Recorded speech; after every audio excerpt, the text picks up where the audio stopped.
आजकल financial markets में कुछ बहुत ही अजीब चल रहा है। एक तरफ तेजी है तो दूसरी तरफ डर। चलिए आज इसी पेचीदा गुत्थी को सुलझाते हैं और देखते हैं कि दुनिया भर का पैसा आखिर जा कहाँ रहा है। तो सवाल यही है ना कि बाजार तो रिकॉर्ड पे रिकॉर्ड तोड़ रहा है, लेकिन साथ ही साथ एक डर का माहौल भी बन रहा है। ये दोनों बातें एक साथ कैसे हो सकती हैं?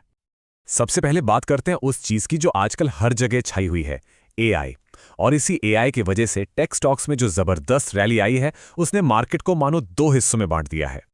अब जरा इन नंबर्स पर नजर डालिए, तस्वीर एकदम साफ हो जाती है। सिर्फ चंद एआई ड्रिवन कंपनियां हैं जो पूरे के पूरे इंडेक्स को ऊपर खींच रही हैं, और बाकी सेक्टर्स वो तो लगभग जहां के तहां ही खड़े हैं। और इस रैली के पीछे का इंजन कौन है? जाहिर है एआई बूम के दिल में बैठी कंपनियां। एनवीडिया को ही देख लीजिए, उनका रेवेन्यू 56% बढ़ गया है। ये ग्रोथ सच में कमाल की है। और सिर्फ एनवीडिया ही नहीं, एप्पल जैसी दिग्गज कंपनियां भी अपने यूएस ऑपरेशंस में $100 बिलियन जैसी भारी भरकम रकम लगा रही हैं। इससे होता क्या है? टेक में इन्वेस्टर्स का भरोसा और भी मजबूत हो जाता है। ठीक है, तो एक तरफ तो ये अमेरिकी टेक की चमक दमक है, लेकिन अगर हम थोड़ा पर्दा हटाकर देखें तो एक और कहानी चल रही है, एक खामोश सा लेकिन बहुत बड़ा ग्लोबल शिफ्ट। ये देखिए, इन्वेस्टर्स बहुत स्मार्टली अपने पैसे को घुमा रहे हैं। यूएस फोकस्ड फंड्स से अरबों डॉलर निकाले जा रहे हैं और वो पैसा तेजी से अमेरिका के बाहर ग्लोबल मार्केट्स में जा रहा है, और ये 2021 के बाद की सबसे तेज रफ्तार है। तो सवाल ये है कि आखिर ये बदलाव क्यों हो रहा है?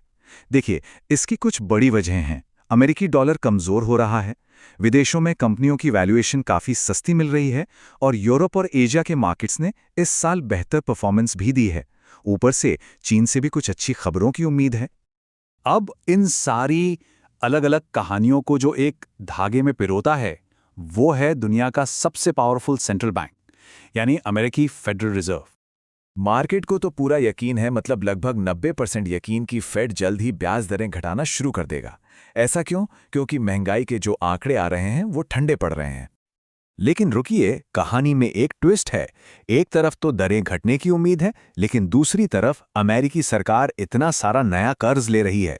अब चिंता यह है कि इतने सारे सरकारी बॉन्ड्स को आखिर खरीदेगा कौन? और इसी तनाव की वजह से बॉन्ड मार्केट से बड़े मिले जुले सिग्नल आ रहे हैं। इसको समझने का एक अच्छा तरीका है यील्ड कर्व स्प्रेड। चलिए देखते हैं ये क्या होता है।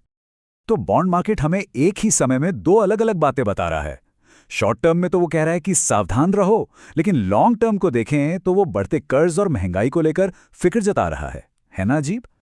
अब जब मार्केट में ये उम्मीद हो कि पैसा आसानी से मिलेगा, यानी ब्याज दरें कम होंगी, तो इसका असर एक और जगह जबरदस्त तरीके से दिखता है, और वो है डिजिटल एसेट्स की दुनिया, यानी क्रिप्टो।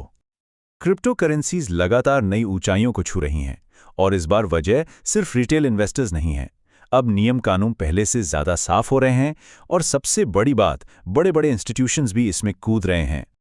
ये कोई छोटा मोटा बदलाव नहीं है। सोचिए, बड़ी बड़ी कंपनियां अपने खजानों में ईथर को शामिल कर रही हैं, और वो भी सिर्फ रखने के लिए नहीं, बल्कि इसकी यूटिलिटी और इससे यील्ड कमाने की क्षमता की वजह से।